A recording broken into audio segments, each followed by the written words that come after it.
Alpha.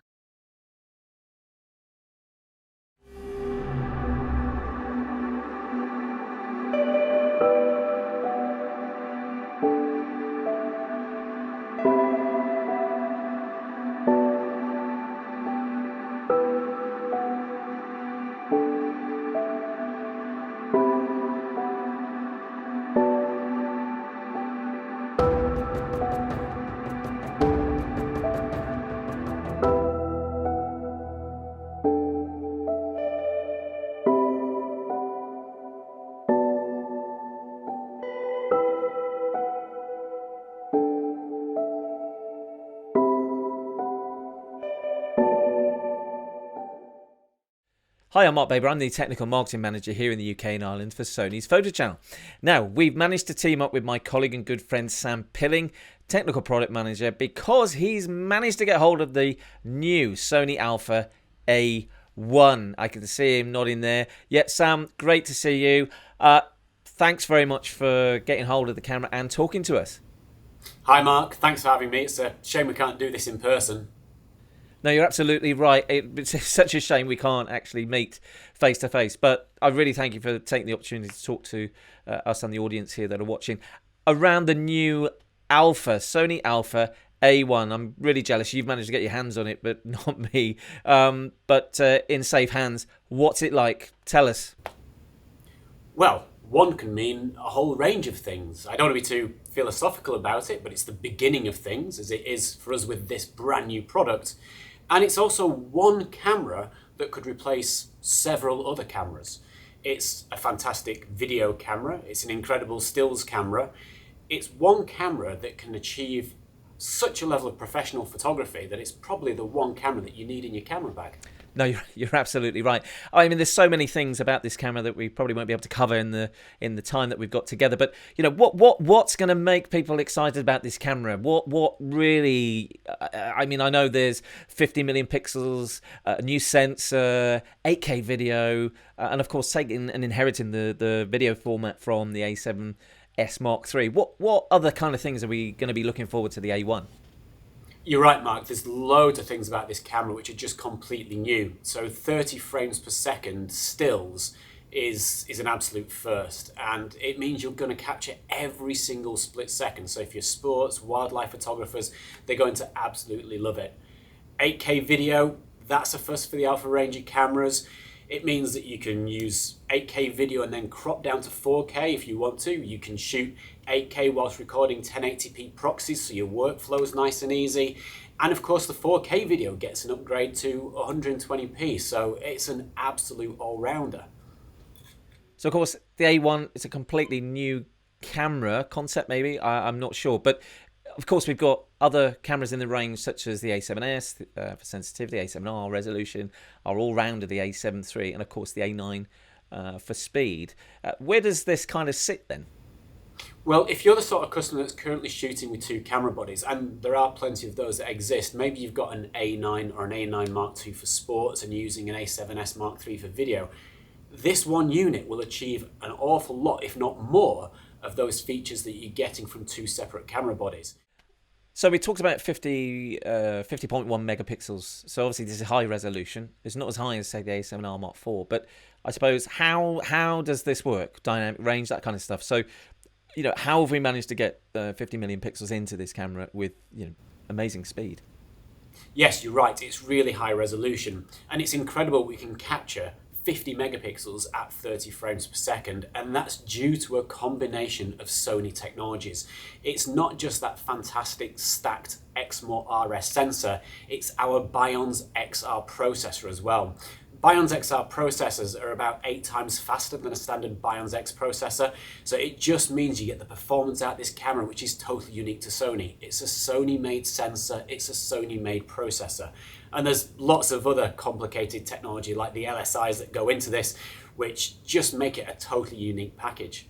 That's superb. I don't want to get too technical too soon, but the 30 frames per second on the A1, is that compatible with all Sony lenses? Yes, that's a really good point, Mark. There are some lenses which 30 frames per second isn't possible with, but the good news is All of the G Masters, with one exception which I'll come back to, can shoot at 30 frames per second, and plenty of other lenses as well. The only exception is the 85mm f1.4. But if you've got great G Master glass, then you're going to enjoy fantastic 30 frames per second shooting. Okay, so that's really interesting to know with most of our lenses. What about for those consumers that are looking to, say, maybe switch from DSLR to mirrorless and maybe have an adapter, third-party lenses, that kind of stuff? Does it apply to that as well? We can't guarantee the performance of competitor lenses. We'd obviously recommend you always go with some great native glass to make sure you get the best possible experience. So clearly going forward, going native in our system is the preferred way if you want to get the best of all of our technology, especially with the A1. Okay, great. So my understanding is it's a brand new sensor. It's not something that we've used from other models. Sometimes we take obviously certain sensors and kind of use different processors. So is this new in the A1? Yes, that's right. And the sensor is absolutely incredible. Obviously, it needs to be to shoot 30 frames per second. But in addition to shooting 30 frames per second, it's also refreshing the auto exposure and the autofocus 120 times every single second. And that's whether you're shooting at 30 frames per second, 20 frames per second, 10 frames per second, 5 frames per second. It just means that that autofocus is incredibly fast, and of course the auto exposure as well. Okay, so we know a lot of professionals use A9, A9 Mark II for a variety of reasons, but I know that feedback from consumers has been that the video functions haven't been as obviously as good as, say, the A7R, 3, 4, and now obviously the A7S3. Has that been addressed now in the A1? Yes, it does. The A1 can shoot in log and gamut, and also cinetone, which is something you may be familiar with from our FX6. It's an incredible video camera. So in addition to your 8K video, you've got 4K video at 120 or 60p if you want to shoot higher frame rates. It's an absolute all-rounder. Okay, great. So continuing with video, question is around, is it 10-bit 422 like the A7S Mark III that we released? Yep, that's completely right. It's 10-bit for video and it's 16-bit for shooting raw stills. So this is going to really appeal to sports photographers, news, wildlife, that kind of thing. So looking for speed. I mean, what's it going to actually be like for those people that are watching this thinking, you know, this is going to fit their workflow for speed and accuracy, etc.? It's literally as good as it sounds. It's still completely blackout free shooting. So what you see is what you get through the viewfinder. And it's worth mentioning the viewfinder as well. This is our best ever viewfinder. If you've used an A7S Mark III, you'll be used to our high-resolution, larger OLED viewfinder, but this is our first one that can refresh at 240 frames per second. So if you're panning, if you're following a moving subject, it's never been easier. Now, of course, for sports, wildlife, image stabilization is obviously important, especially if you're going to be hand-holding things, especially at sports and in wildlife as well. So what's the image stabilization like? And how many steps have we got in there that's going to obviously benefit photographers' workflow? Yep, you enjoy 5.5 steps of image stabilization built into the body. And if you're shooting in video, you can also use our active mode, which with 4K video means you can almost shoot gimbal free in a wide variety of situations without worrying about wobbling your camera around. So having this fast readout speed of the sensor combined with the processor, which, you know, I've got to admit is incredible, again, how we've managed to push the technology even further. This news about syncing with flash. So now you're able to use electronic flash as well as improvements with the mechanical shutter for, you know, higher speed sync. So tell us more about that, Sam, because I know this is really quite groundbreaking in camera technology. Well, you might not be able to shoot quite as fast as 30 frames per second with a flash, but you'll still enjoy blackout-free shooting, eye autofocus, and you'll be able to shoot in a variety of situations that you've never experienced before. Due to a new dual shutter system, we have the world's fastest sync speed of 1/400th of a second, or a 500th of a second if you're shooting in APS-C mode. Yeah, I think that's something I've seen, and there's something about the new mechanism has a carbon fiber technology with a spring technology working simultaneously together. I mean, is that correct? Yeah, it's a really unique piece of technology, and of course, it's currently exclusive to Sony. So I suppose that's part of the in-house technology then of lens, optics, chassis. What else is there? Shutter, and EVF and so on. So all in-house from Sony, which obviously is a huge step forward in releasing technology like this as well. Okay, my next question is then, Sam, I've seen a lot of information in communities, forums and so on, YouTube videos about the mechanical shutter. Can you tell me a little bit more, like frames per second, things like that? Continuous shooting with mechanical shutter is 10 frames per second, so it matches our A9 Mark II. Okay, cool, that's great. So next question around RAW. Now, I think we've now included lossless RAW. Not sure how that kind of combines together, but can you tell me a little bit about that? And we've got HEIF files and light JPEG. Obviously, that's going to improve workflow for sports photographers that may be using FTP and hardwired LAN. Can you tell us a little bit more about that as well? Yeah, RAW's always been the best way of capturing your images. The only downside is the amount of space it takes upon your media. So with compressed RAW, you can fit more onto the same SD card. But if you're shooting in difficult lighting situations and you change the exposure with editing software by a large amount afterwards, sometimes you can see slight artifacts from the compression. It is very rare. But we've now brought along lossless compression, which means that you can still enjoy the full quality of your RAW file without using up the same amount of space. Okay, so are there any downsides to that?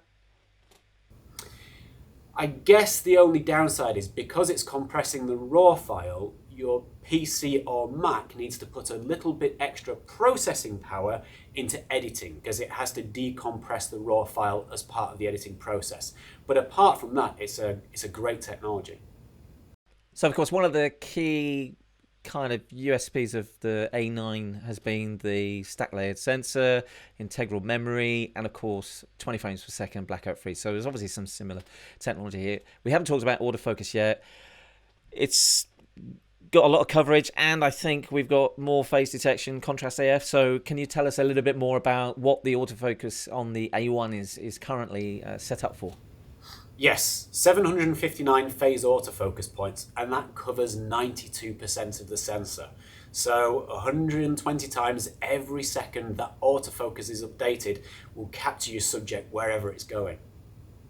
So I know the A9 and A9 II, of course the A7 III has got an element of that technology, the autofocus and the speed, 20 frames a second, blackout free, etc. So I know we've talked a little bit about that, but real-time IAF, animal IAF, I think there's some new improvements. Has the AI kind of improved on the Sony Alpha A1? Yes, the autofocus has got more intelligent, and as you mentioned, the eye autofocus in particular. We've always had great human and animal eye autofocus, but now we introduce bird eye autofocus. So if you're a birder, we now have the technology to make sure you get those shots pin sharp.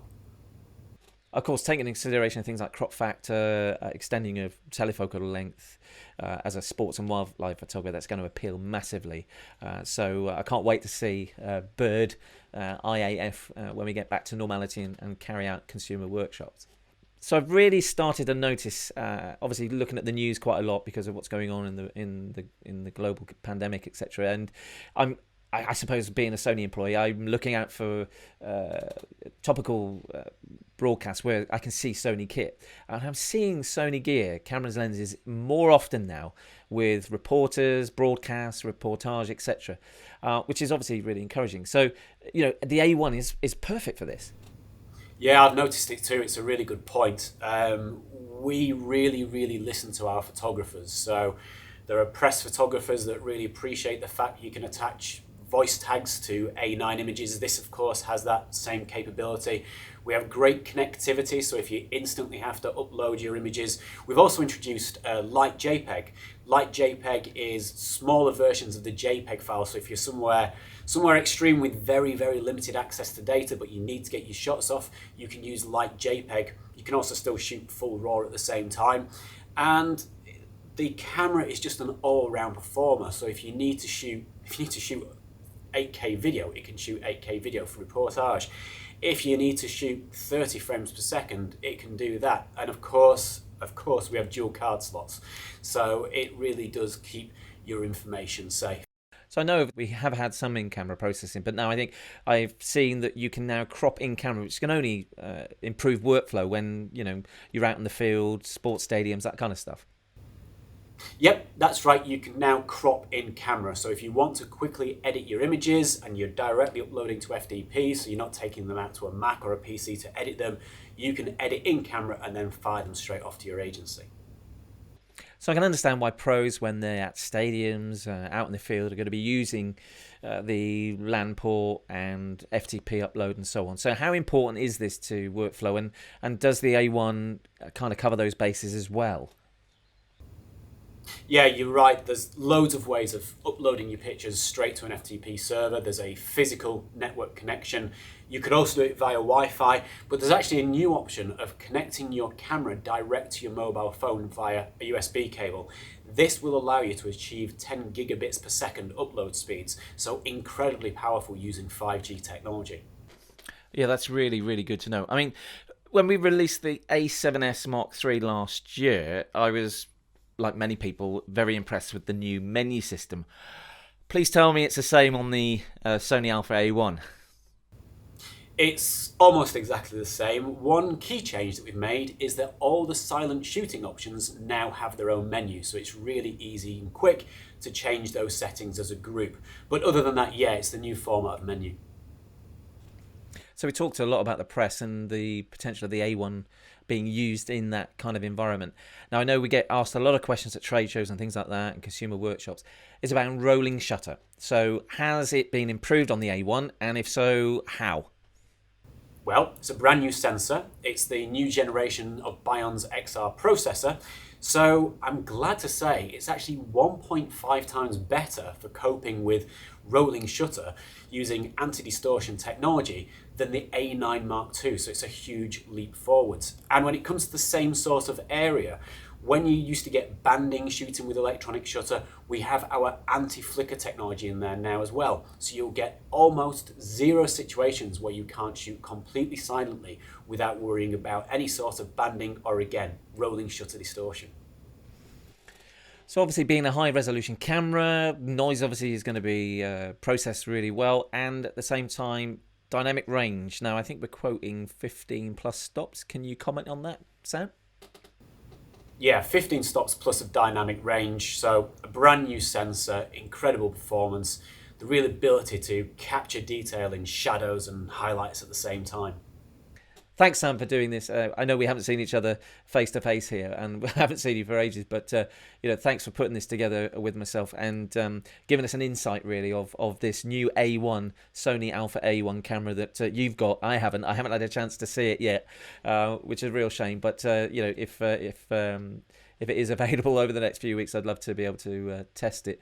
But going forward, I mean, for me, some key messages, as we've already covered, but for me, it's really about the in-house technology that Sony have obviously put together here that you can only find in the A1, and some of the technologies also found in the rest of our range of cameras as well. Yeah, it's something that only Sony could produce. It's a Sony sensor, it's a Sony processor, you put on the front of it Sony G Master glass, you've got fantastic optics. 30 frames per second is an incredible sort of speed to be shooting a whopping 50 megapixels. With that 50 megapixels, you can crop to APS-C, so you've got the equivalent of a 2 times teleconverter in there with still lots of resolution to play with. The video is fantastic.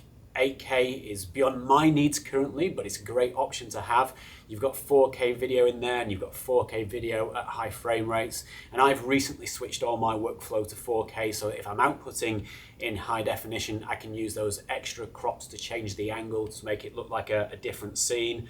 You've got the great OLED viewfinder on the back of it. They're the world's leading viewfinder now with the highest refresh rate and fantastic resolution. We've still got the touchscreen. There's so many features that are just packed into this camera, and they're Sony technologies, so I don't think you're going to find this anywhere other than the Sony A1. It's an incredible piece of kit. Sam, thanks ever so much. Great to see you, and virtually, but hopefully I'll see you again soon. It's been a pleasure, Mark. Thanks for your time. I really appreciate you listening to me blather on about a camera I'm really excited about. Thanks. So again, big thanks to Sam Pilling there for supporting us in his first thoughts and looks at the Sony Alpha A1. For more information, you can find out on our website, which is www.sony.co.uk. All the best.